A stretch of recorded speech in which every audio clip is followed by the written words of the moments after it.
এবং সংসার সন্তান সংসার সন্তান এবং কর্মজায়গা, এটা আসলে ব্যালেন্সিং এমনি হয়ে যায়। আজকের ব্রেকিং নিউজ, লুকিয়ে সংসার করছি, সাকিব আমাকে ডায়মন্ড উপহার দেয়। দেখুন কি বলছে ঢালিউড কুইন অপু বিশ্বাস। আসসালামু আলাইকুম। এবার একটি হীরের দোকান উদ্বোধন করতে এসেছেন ঢালিউড কুইন অপু বিশ্বাস, যেখানে এসে একটি সংবাদ মাধ্যমকে নিজে মুখে জানিয়েছেন, আমরা লুকিয়ে সংসার করছি, তবে এই সম্পর্কটাকে আমরা ব্যালেন্স করতে জানি দুইজনেই।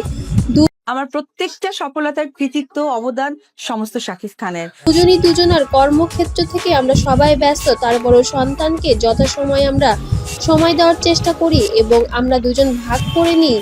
সাকিব যখন বাইরে থাকে আমি তখন ঘরে আব্রাহামকে সময় দিই এবং আমি যখন কাজে ব্যস্ত থাকি সাকিব তখন আব্রাহামকে সময় দেয়।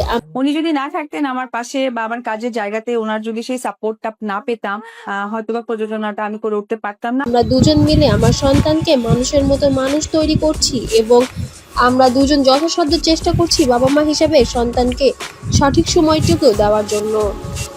তবে এবার যেন অপু বিশ্বাস সবার সামনে মুখ খুললেন। কারণটা কি? কারণটা হলো 2 দিন আগে বুবলিকে নিয়ে সাকিব খান ডিনার করেছিল এবং লাঞ্চ করেছিল, যেটা ইতিমধ্যে ভাইরাল হয়ে গিয়েছে নেট পাড়ায়, যেটি দেখার কারণে এখন অপু বিশ্বাসও যেন আর চুপ থাকতে রাজি নয়, সবকিছু সবার সামনে উপস্থাপন করেই দিল এবার। তবে সাকিব খান কি এবার ক্ষিপ্ত হবে অপু বিশ্বাসের প্রতি? অবশ্যই আপনারা কমেন্ট বক্সে জানাবেন আপনার মূল্যবান বক্তব্যটি।